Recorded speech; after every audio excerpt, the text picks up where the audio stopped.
매일 묵상 23년 8월 3일 목요일 하나님의 은혜를 아는 지혜 전도서 7장 19절에서 29절 말씀. 지혜는 성 안에 있는 10명의 용사들보다 지혜로운 한 사람을 더 강하게 한다. 선한 일만 하고 절대로 죄짓지 않는 의인은 세상에 없다. 사람들이 하는 모든 말에 신경 쓰지 마라. 그렇지 않으면 내 종이 너를 저주하는 말도 들릴지 모른다. 너 자신도 여러 번 남을 저주했던 것을 내 마음이 알 것이다. 이 모든 것을 내가 지혜로 시험해 보고는 내가 지혜로워지기로 결심했다라고 했으나 그것은 내 능력밖에 없다. 지혜라는 것이 그토록 멀고 길이를 알 수 없이 심오하니 누가 그것을 알겠는가? 그리하여 내가 마음을 바쳐 지혜와 사물의 이치를 알아내려고 살펴보고 연구해 악한 것이 얼마나 어리석은지 얼마나 바보스럽고 미련한지 알아보려고 했다. 그러고 나서 내가 깨달은 것은 마음이 덫과 금을 같고 손이 사슬 같은 여자는 죽음보다 더 지독하다는 것이다. 하나님을 기쁘시게 하는 사람은 그런 여자에게서 피할 수 있다. 그러나 죄인은 사로잡힐 것이다. 전도자가 말한다. 보라, 이것이 내가 깨달은 것이다. 내가 모든 이치를 알아내기 위해서 하나씩 살펴보았지만 도무지 알 수가 없다. 내 영혼이 계속 찾아보았지만 남녀 가운데는 1000명 가운데 1명, 그것을 알아낼 수 있을까? 여자 가운데는 1명도 없었다. 내가 깨우친 것은 오직 이것이다. 하나님께서는 사람을 바르게 만드셨지만 사람들은 온갖 짓을 다 했다는 것이다. 아멘. 묵상 길잡이. 하나님께 자기 의와 행위를 주장하고 인정받을 수 있는 사람은 아무도 없음을 알고 오직 하나님의 은혜를 구하게 합니다. 전도서 7장 26절에 사슬에 해당하는 히브리어 에수르는 묶다, 속박하다라는 뜻의 동사에서 유래되었습니다. 죄인을 묶는 노끈을 가리킵니다.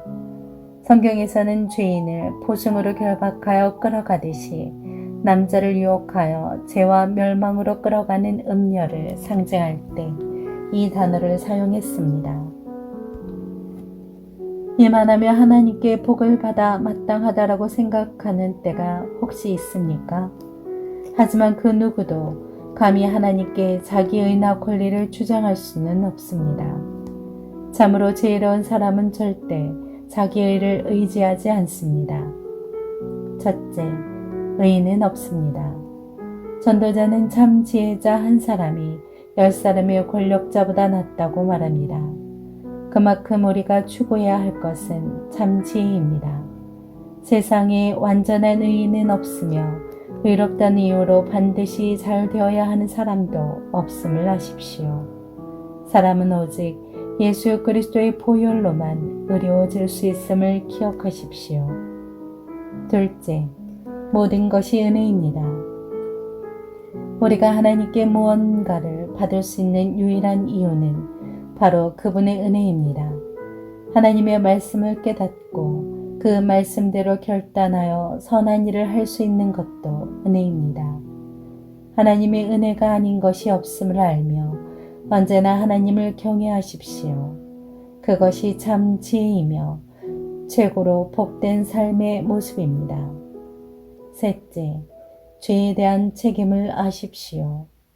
전도자는 지혜와 명철, 악함과 어리석음에 대한 탐구를 계속했습니다. 그러면서 그는 유혹의 강력함을 깨달았습니다. 하나님을 기쁘시게 하며 사는 사람만이 유혹에 빠지지 않을 수 있습니다. 하나님은 사람을 정직하게 지으셨지만 사람이 죄의 유혹에 넘어가 타락했음을 잊지 마십시오. 우리는 하나님의 은혜로 의인의 신분을 갖게 되었습니다. 아울러 죄를 분별할 수 있게 되었고 세상의 유혹을 물리칠 능력도 하나님께 받았습니다. 그러므로 언제나 자신은 부인하고 하나님만 높이며 하늘의 은혜를 구하는 지혜로운 삶을 살아가십시오. 삶의 적용, 결단해야 합니다. 미국의 아이젠하워 대통령은 막 후임자가 된 케네디에게 이런 말을 했다고 합니다. 당신의 임무는 결단하는 것입니다. 그러나 이는 대통령만의 문제가 아니지요. 누구나 인생을 살다 보면 중요한 결단을 해야 할 때가 찾아옵니다. 바로 그때 어떻게 결정하느냐에 따라 인생의 흥망성쇠도 좌우되는 것입니다. 우리에게도 이런 결단이 있어야 합니다.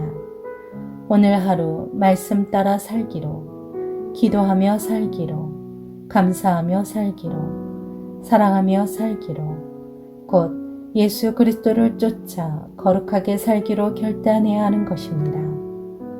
대가와 보상을 당연히 기대하는 신앙생활을 하고 있지 않는지 생각해 봅시다. 기도합니다. 주님, 언제나 하나님을 경외하며 은혜에 대한 감사를 잃지 않게 하옵소서. 예수님의 이름으로 기도합니다. 아멘.